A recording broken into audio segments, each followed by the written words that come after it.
تو سرکار امام احمد بن حنبل کے مقلد ہیں، تو ایک مرتبہ غوث پاک کو خواہش ہوئی کہ میں امام احمد بن حنبل کی مزار پہ جاؤں اور ان کی زیارت کروں۔ غوث پاک کی خواہش ہوئی کہ امام احمد بن حنبل کی زیارت کروں، تو سرکار امام احمد بن حنبل کا مزار پر سرکار غوث پاک تشریف لے گئے، لے کے جا کے السلام علیکم یا امامنا، اے ہمارے امام آپ پر سلام ہو۔ غوث پاک امام احمد بن حنبل کو سلام کرے۔ امام احمد بن حنبل کا مزار اس مقام پر 250 سال سے تھا۔ کتنے سال سے؟ 250 سال سے مزار ہے وہاں پر۔ غوث پاک سے 250 سال پہلے کے بزرگ ہے امام احمد بن حنبل۔ غوث پاک تشریف لے گئے، سلام کرے السلام علیکم یا امامنا، اے ہمارے امام آپ پر سلام ہو۔ جیسے ہی سرکار غوث پاک سلام کرے، مزار امام احمد بن حنبل شق ہو گئی، اسے پھٹ گئی، شق ہو گئی مزار پاک امام احمد بن حنبل کی۔ فرماتے ہیں سرکار امام احمد بن حنبل کی روح مزار سے تشریف لائی، باہر آئی، آ کر سرکار غوث پاک کو سلام کا جواب دی، اور جواب دے کر سرکار غوث الاعظم کو اپنے سینے سے لگا کر امام احمد بن حنبل کی روح فرماتی ہے طریقت میں بھی آپ ہمارے امام ہیں، شریعت میں بھی آپ ہمارے امام ہیں۔ اچھا یہ دیکھیں، ایک اور جھوٹ باندھ دیا ان کے نام پہ، شیخ عبدالقادر جیلانی محبوب سبحانی ان کے اوپر ایک اور جھوٹ بنا دیا، جھوٹ ان کے متھے ایک اور لگا دیا، ٹھیک ہے۔ ان کو پتہ بھی نہیں کون سے جھوٹ ان کے اوپر لگائی جا رہے ہیں، اپنے پاس سے کہانیاں، قصے، سٹوریاں بنا کے صرف اپنی یہ 11ویں کو چمکانے کے لیے، ٹھیک ہے، وہ بھی اپنے پاس سے بنائی ہوئی، پتہ ہی کوئی نہیں کسی کو۔ اچھا یہ جو پوری اس نے سٹوری سنائی ہے حضرت صاحب نے، ان سے کوئی یہ تو پوچھے حضرت صاحب یہ کدھر کی دلیل ہے، یہ کہاں سے آپ نے دلیل لی ہے، یہ کہاں سے آپ دکھا رہے ہیں، یہ کہاں سے آپ؟ اچھا کہتے آواز آئی، آپ کو کیسے آواز آئی، آپ کو کیسے پتہ چل گیا آواز آئی؟ یہ آپ کے وہ جس نے یہ جو آپ نے سنی ہے، یہ آپ نے جہاں سے پڑھی ہے، یہ اس نے صرف دیکھی تھی، عالم اسلام نے کوئی نہیں دیکھی۔ بخاری، مسلم، ترمذی، ابن ماجہ جو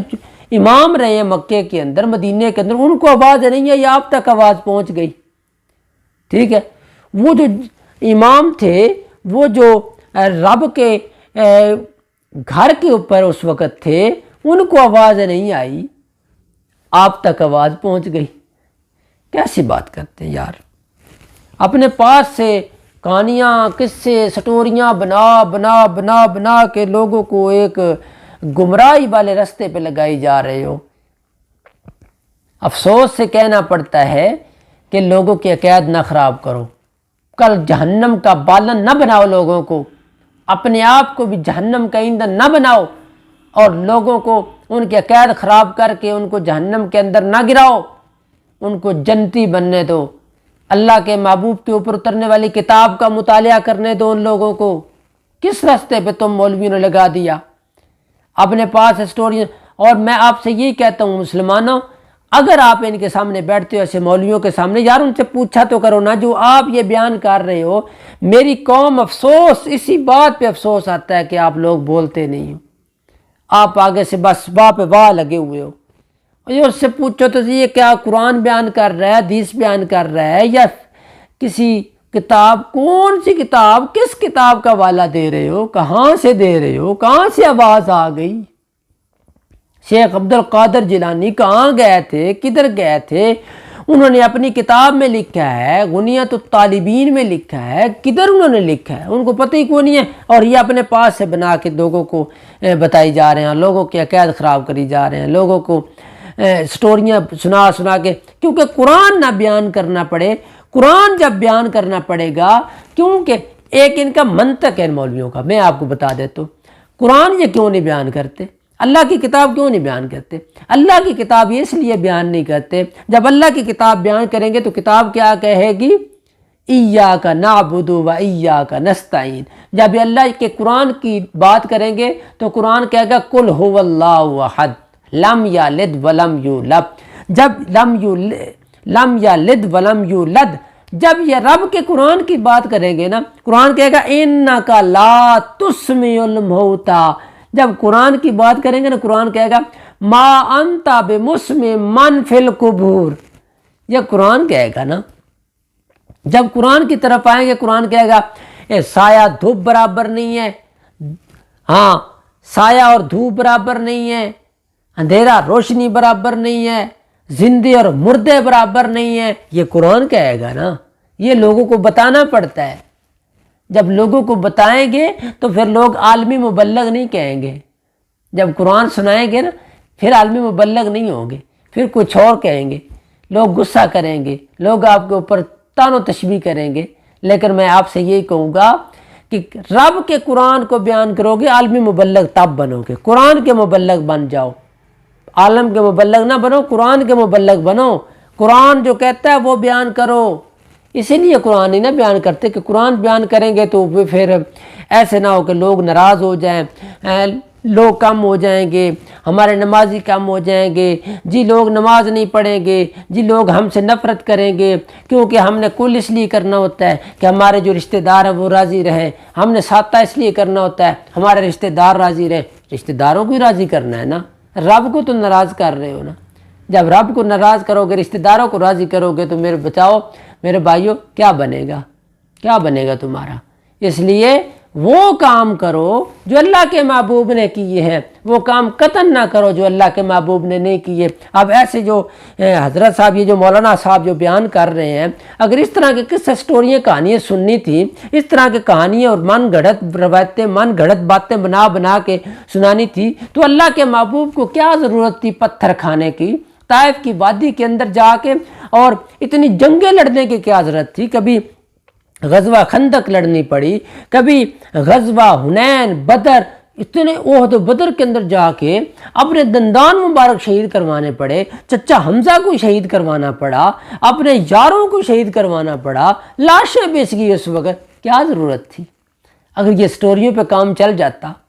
کس سے کہانیوں کے اوپر کام چل جاتا، باپ دادا کا دین جو ہے وہ کام آ جاتا، تو کیا ضرورت تھی اللہ کے محبوب کو یہ کتاب قرآن بیان کرنے کی؟ تو اس لیے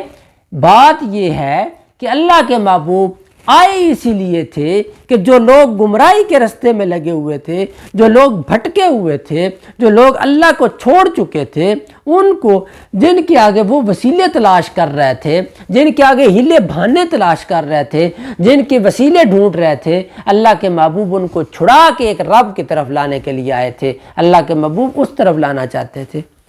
اگر یہی کام کرنا ہوتا تھا کہ یہ سٹوریاں کہانیوں والا کام کرنا، تو اللہ کے محبوب کو ضرورت ہی نہیں تھی کچھ کہنے کہ اللہ کے محبوب بھی کہتے ٹھیک ہے جی ان کا بھی کام چلتا رہے، میرا بھی کام چلتا رہے، لیکن نہیں، اللہ کے محبوب کیا تھے؟ حق اور باطل کے اندر فرق کرنے والے تھے، انہوں نے فرق کر کے دکھایا اور ایسا فرق کیا، حق کو حق کر دیا، اور فتح مکہ جب ہوا تو باطل باطل ہو گیا۔ قل جاء الحق وزهق الباطل ان الباطل کان زہوقا، کیونکہ میرے رب کا یہ فیصلہ تھا، حق انشاءاللہ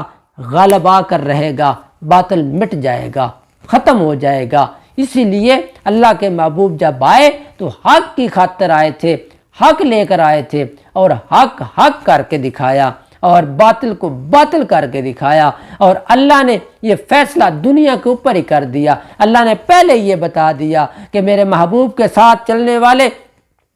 میرے محبوب کے ساتھ دل سے چلنے والے، دل سے محبت کرنے والے، میں نے ان کے لیے جنت کے اندر ان کی بشارتیں ان کے لیے بنا دی ہیں، ان کے مکانات پہلے میں نے تیار کر کے رکھ دیے ہیں، ان کے لیے سارے محلات میں نے تیار کر دیے ہیں۔ انشاءاللہ نیکسٹ ویڈیو میں پھر انشاءاللہ آپ کو ایک بہت تفصیل کے ساتھ جنت اور جہنم کی سیر بھی کروائیں گے انشاءاللہ، کہ پیارے محبوب معراج کی رات میں جب گئے تھے وہاں پہ کیا دیکھا، انشاءاللہ نیکسٹ ویڈیو میں آپ انتظار کریں، انشاءاللہ وہ بھی سامنے آپ کے آئے گی۔ اور انشاءاللہ میں کوشش یہ کروں گا کہ یہ جو جتنے غلط عقائد لوگوں کے اندر پھیلائی جا رہے ہیں، لوگوں کے عقائد کو خراب کرنے کی کوشش کر رہے ہیں، ان کا میں محاسبہ ضرور کروں گا، ان کو ضرور ان کی کلاس لگے گی انشاءاللہ، اور میں بتاؤں گا کہ یہ لوگ جھوٹ بولتے ہیں، قرآن و سنت سے لوگوں کو دور کر رہے ہیں۔ جو بھی قرآن و سنت سے دور کر رہا ہے وہ فسادی ہو سکتا ہے، جو قرآن سے دور کرتا ہے وہ جاہل ہو سکتا ہے، وہ پیغمبر کا امتی نہیں ہو سکتا۔ پیغمبر کی دی ہوئی کتاب سے دور کرنے والا منافق ہو سکتا ہے، وہ عالمی مبلغ نہیں ہوتا، وہ کوئی دعوت دینے والا نہیں ہوتا۔ دعوت جتنی مرضی آپ دے لیں، جتنی مرضی آپ تبلیغ کر لیں، آپ اپنے اوپر بسترے لے کے نکل جائیں بے شک، لیکن قرآن نہیں بیان کریں گے تو اس کا کوئی فائدہ نہیں ہے۔ دعاؤں میں یاد رکھیں۔ اللہ حافظ۔